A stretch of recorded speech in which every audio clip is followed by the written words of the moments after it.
एक वक्त था जब हमारे देश को सपेरों का देश कहा जाता था, लेकिन आज सब कुछ बदल चुका है। आज हम चांद पर पहुंच चुके हैं और सूरज के बारे में जानकारी ले रहे हैं। आज बड़े बड़े देश भारत को झुककर सलाम कर रहे हैं और उसका रीजन ये है कि भारत हर क्षेत्र में आगे बढ़ रहा है। चाहे आप हवाई मार्ग की बात कर लें, चाहे आप रोड्स की बात कर लें, या भारत में चलने वाली नई नई ट्रेन्स को देख लें। आज भारत जितनी तेजी से आगे बढ़ा है उसे देखकर सबकी बोलती बंद हो चुकी है, और बंद भी क्यों ना हो, क्योंकि पिछले 9 सालों में भारत ने 74 नए एयरपोर्ट बना डाले हैं। दुनिया का सबसे ऊंचा रेल ब्रिज यानी कि चेनाब ब्रिज भी कंप्लीट कर लिया है।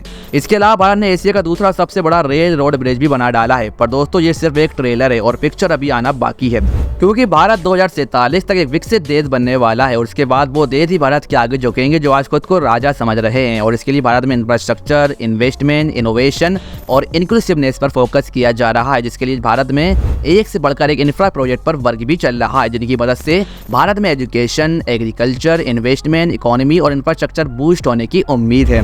तो आइए जानते हैं आज की इस वीडियो भारत के उन 10 प्रोजेक्ट के बारे में जो दुनिया वालों की बोलती बंद करने वाले हैं। तो इस लिस्ट में नंबर 10 पर है Mumbai Ahmedabad bullet train project. Bharat का पहला बुलेट ट्रेन प्रोजेक्ट, जिसके तहत भारत की आर्थिक राजधानी मुंबई को अहमदाबाद से कनेक्ट किया जा रहा है और दोनों शहरों के बीच एक हाई स्पीड ट्रेन चलाई जा रही है। जबकि इस पहली ट्रेन के बाद भी भारत में दूसरी और तीसरी बुलेट ट्रेन पर भी वर्क चल रहा है और कहा जा रहा है कि दूसरी बुलेट ट्रेन मुंबई से नागपुर के बीच चलाई जाएगी। और यदि हम भारत में चलने वाली पहली बुलेट ट्रेन की बात करें तो वर्तमान में इसका काम स्पीड से चल रहा है, जिसे NHSRCL की देखरेख में कंप्लीट किया जा रहा है। और रेल मंत्रालय का टारगेट भी है कि गुजरात राज्य में सूरत और विलीमोरा के बीच देश की पहली बुलेट ट्रेन को 2026 में चलाया जा सके। भारत की पहली बुलेट ट्रेन अहमदाबाद से मुंबई के बीच 320 किलोमीटर प्रति घंटे की रफ्तार से चलाई जाएगी। इस कॉरिडोर में बुलेट ट्रेन 508 किलोमीटर की दूरी कवर करेगी, जिसमें गुजरात के 8 स्टेशन वापी, फिल्मोरा, सूरत, भरूच, वडोदरा, आनंद, नाडियाड, अहमदाबाद और साबरमती स्टेशन आते हैं। और महाराष्ट्र के 4 स्टेशन मुंबई, BKC, ठाणे, विरार और बोईसर स्टेशन भी इस रूट में शामिल हैं। जहां पहले दूरी को तय करने में 6 घंटे लग जाते थे, वहीं अब ये दूरी अब बुलेट ट्रेन की मदद से सिर्फ 3 घंटे में पूरी हो सकेगी। फिलहाल जापान इंटरनेशनल कॉर्पोरेशन एजेंसी इस परियोजना की लागत का 81% खर्च उठा रही है और ये पूरा प्रोजेक्ट 27 पैकेज में डिवाइड है। खुशी की बात यह है कि इसके निर्माण कार्य की स्पीड अब बढ़ा दी गई है और इसका पहला ट्रायल गुजरात वाले सेक्शन में 2026 में किया जाना है, जबकि 2027 तक ये पूरी तरह से आम जनता के लिए खोल दी जाएगी। नंबर 9 चंद्रयान 3। दोस्तों, चंद्रयान 3 भारत के मेगा प्रोजेक्ट में से एक है और यही वो प्रोजेक्ट है इसकी बदौलत दुनिया भर में भारत और इसरो की खूब तारीफ भी हो रही है, क्योंकि इस प्रोजेक्ट की मदद से ही हमारे देश ने अपना नाम इतिहास के पन्नों में लिख दिया है। भारत चांद के दक्षिणी ध्रुव पर सफल लैंडिंग करने वाला पहला देश बन चुका है। जिस पॉइंट पर रोवर ने सफल लैंडिंग की थी उसे सिर्फ शक्ति पॉइंट के नाम से जाना जाएगा। बात करें चंद्रयान 3 की तो चंद्रयान 3 भारत का तीसरा चंद्र मिशन और चंद्रमा की सतह पर सॉफ्ट लैंडिंग का दूसरा प्रयास है। इस मिशन के तहत चंद्रयान 3 ने 14 जुलाई 2023 को दोपहर 2:35 पर श्रीहरिकोटा के सतीश धवन अंतरिक्ष केंद्र से उड़ान भरी थी। इसमें एक स्वदेशी लैंडर मॉड्यूल, प्रोपल्सन मॉड्यूल और एक रोबोट शामिल है। इसका उद्देश्य अंतर्गेही मिशन के लिए आवश्यक नई टेक्नोलॉजी को विकसित और प्रदर्शित करना है। इस प्रोजेक्ट के तहत 23 अगस्त शाम 6 बजे लैंडर ने सॉफ्ट लैंडिंग की थी। इसके बाद रोवर ने आसपास की तस्वीर भेजना शुरू कर दी थी, जिसके बाद चांद की दक्षिणी ध्रुव पर मौजूद मिट्टी की जांच चल रही है और मिट्टी के ऊपर और नीचे के हिस्से की तापमान की भी जांच चल रही है और रोवर चांद से जुड़ी दूसरी जानकारी भी वैज्ञानिकों तक पहुंचा रहा है। तो इस प्रोजेक्ट के लिए हर भारतीय कमेंट में जय हिंद जरूर लिखें।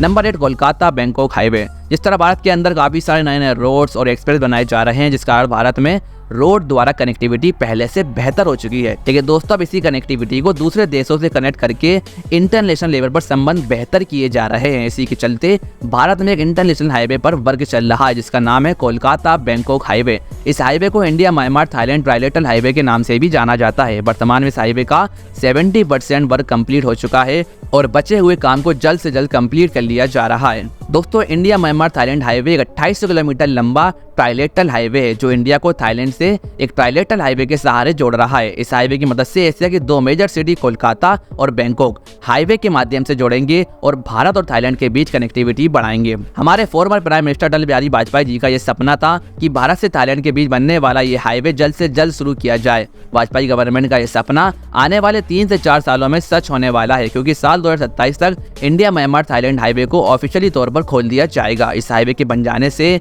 इंडिया, थाईलैंड और म्यांमार के बीच ट्रेड रिलेशन को मजबूती मिलेगी और साथ ही व्यापार, पर्यटन और डेवलपमेंट भी बढ़ेगा।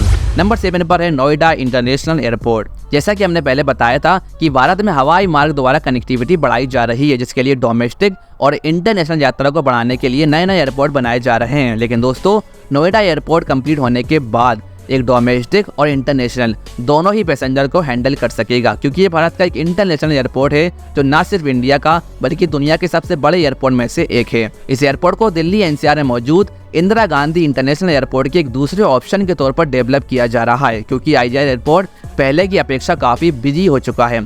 तो इसी समस्या को दूर करने के लिए नोएडा एयरपोर्ट को डेवलप किया जा रहा है। और एयरपोर्ट की खास बात यह है कि इस एयरपोर्ट में हमें विदेशों वाली सारी फैसिलिटी मिल जाएंगी और एयरपोर्ट को बेहतर कनेक्टिविटी देने के लिए एयरपोर्ट को हाई स्पीड रेल लाइन से जोड़ा जाएगा, जिसकी मदद से दिल्ली तक एयरपोर्ट की कनेक्टिविटी सीमलेस हो सके।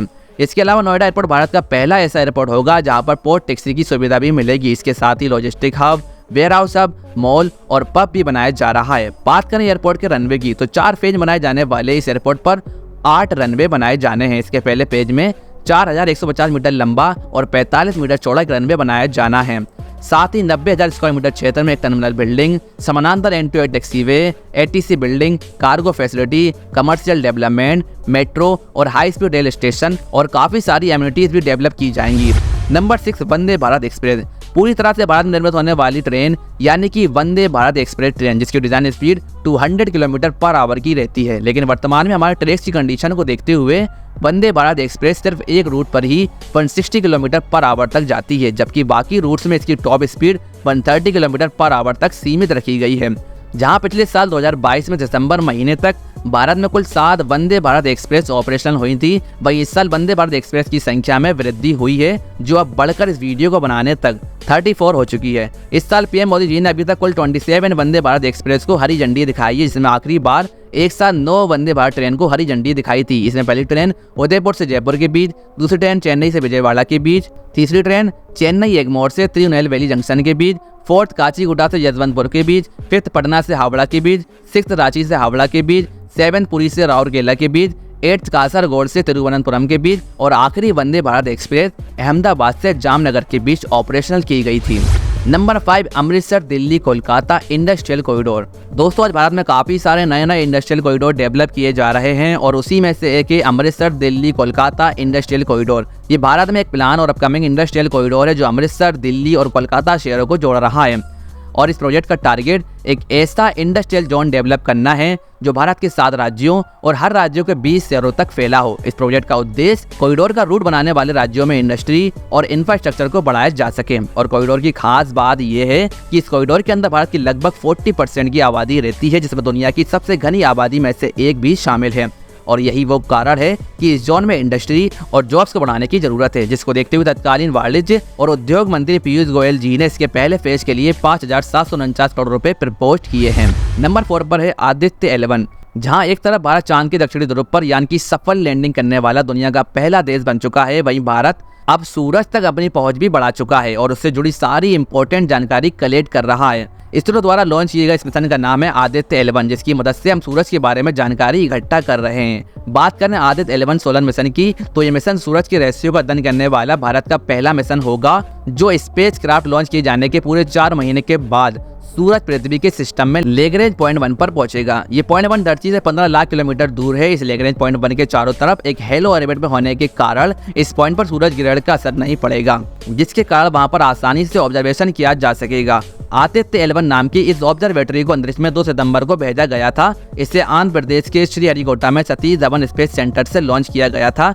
ये मिशन करीब 120 दिन यानी कि 4 महीने में 15 लाख किलोमीटर की दूरी तय करके सूर्य की कक्षा में पहुंचेगा और वहां पर सौर वातावरण का अध्ययन करेगा और आंकड़े इकट्ठा करके पृथ्वी पर भेजेगा।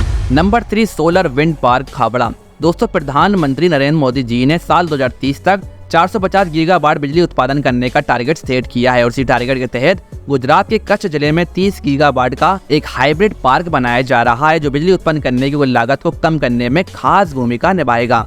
इस पार्क का निर्माण कार्य गुजरात के कच्छ जिले के खावड़ा में किया जा रहा है, जिसका निर्माण कार्य साल 2026 तक कंप्लीट किया जाना है। इस पार्क से 1 लाख जॉब्स और 1 लाख करोड़ से ज्यादा का इन्वेस्टमेंट आने की उम्मीद है और ये पार्क साल 2024 तक 15 गीगावाट की एनर्जी जनरेट करेगा, जिसमें विंड पार्क गतिविधियों के लिए एक स्पेशल जोन होगा। साथ ही उच्च स्तर वाले ट्रांसमिशन कॉरिडोर भी स्थापित किए जाएंगे। ये अपनी तरह का पहला नवीकरणीय ऊर्जा पार्क होगा, जिसमें अलग अलग प्रकार के नवीकरणीय ऊर्जा स्रोतों को स्पेशल जोन प्रोवाइड किए जाएंगे। नंबर 2, दी मुंबई आई। दोस्तों अब लंदन आई की तरह भारत के राज्य महाराष्ट्र में दी मुंबई आई के नाम से एक ऑब्जर्वेशन व्हील प्रोजेक्ट पर वर्क चल रहा है। बात करें दी मुंबई आई प्रोजेक्ट की तो ये दुनिया के सबसे ऊंचे फेरिस व्हील में से एक है। ये observation wheel Atal Setu eastern water front Mumbai में कई एकड़ लैंड में डेवलप किया जाना है। ये 192 मीटर ऊंचा और 150 मीटर ज्यादा डायमीटर वाला एक ऑब्जर्वेशन व्हील होगा। इस प्रोजेक्ट को P3 मोड में डेवलप किया जाना है, जिसके लिए 2000 करोड़ से ज्यादा का इन्वेस्टमेंट बताया जा रहा है और इस प्रोजेक्ट के कंप्लीट हो जाने से महाराष्ट्र में टूरिज्म बूस्ट होने की उम्मीद है। Number 1 made city Haryana. जिस तरह भारत आज तेजी से ग्रो हो रहा है उसे देखते हुए भारत में केंद्र सरकार द्वारा काफी सारी नई नई सिटी प्लान की जा रही हैं, लेकिन हरियाणा में जो मेड सिटी बनाई जा रही है उसे सरकार नहीं बल्कि मुकेश अंबानी कंपनी रिलायंस द्वारा डेवलप किया जा रहा है।